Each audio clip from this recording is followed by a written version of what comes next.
Assalamualaikum warahmatullahi wabarakatuh. Kembali di channel saya Arfan Karim. Nah, di video kali ini saya ingin mau berbagi pengalaman tentang pengalaman saya bagaimana cara mendapatkan SIM mobil di Jepang. Jadi yang perlu teman-teman persiapkan sebelum ke Jepang itu minimal kalian sudah punya SIM di Indonesia, SIM mobil atau SIM A, itu yang minimal sudah berlaku di atas dari 3 bulan. Nah, itu persyaratan yang pertama.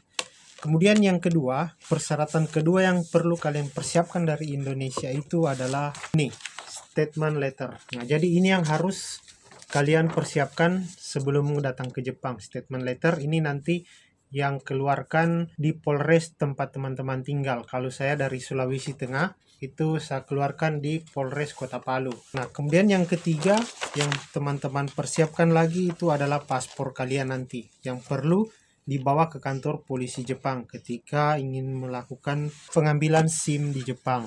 Nah, setelah itu, SIM teman-teman yang SIM dari Indonesia ini, itu nanti akan diterjemahkan dulu. Jadi SIM kita yang di Indonesia ini akan diterjemahkan nanti ke bahasa Jepang ya. Ke bahasa Jepang itu lembaganya itu yang bernama JAF. Itu Japan Automobile ya. Automobile Federation, disingkat dengan JAF. Jadi di situ nanti diterjemahkan kita punya SIM Indonesia. Nanti itu salah satu persyaratan yang dibawa ke kantor polisi Jepang. Nah, kebetulan saya tinggal di provinsi Toyama, jadi saya mengurusnya di kantor polisi yang ada di prefektur Toyama. Nah, selanjutnya yang teman-teman perlu persiapkan lagi itu ada pas foto ukuran 3 kali 2,4. Minimal 2 lembar yang teman-teman persiapkan. Kemudian Juminhyo. Ketika teman-teman Juminhyo seperti ini ya, teman-teman ketika sudah di Jepang nanti akan mendapatkan Juminhyo seperti ini.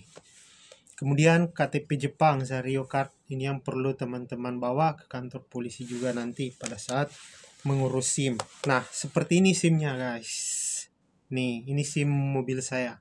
Kurang lebih saya di Jepang 3 bulan saya sudah mendapatkan SIM mobil.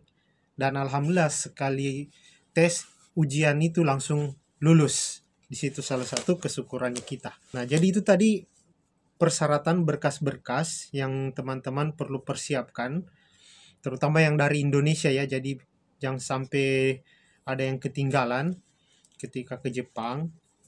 Nah, nanti ketika semua berkas-berkas sudah selesai, sudah beres nih semua masalah berkas-berkas, nanti ketika sudah dinyatakan lulus pemeriksaan berkasnya, nanti kita akan sebelum masuk di ruang ujian itu nanti kita akan ada namanya nanti tes warna ya, tes penglihatan, tes warna. Kemudian nanti ada diambil sidik jarinya kita ya, macam-macam nanti di sana. Kita ikuti saja apa yang sesuai prosedurnya.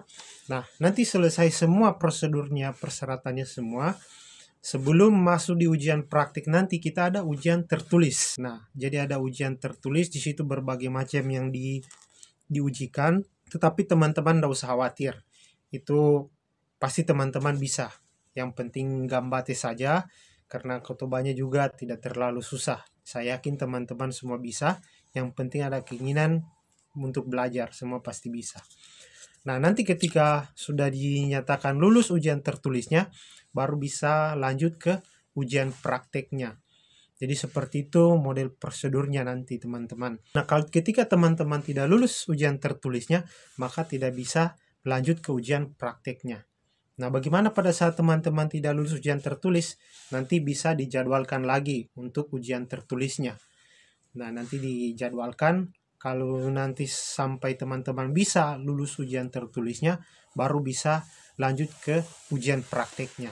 Nah, jadi usahakan teman-teman bisa sekali saja ujiannya itu langsung lulus. Saya yakin teman-teman bisa. Oke, nanti sampai ketemu di video saya selanjutnya. Mudah-mudahan video kali ini bisa bermanfaat buat teman-teman.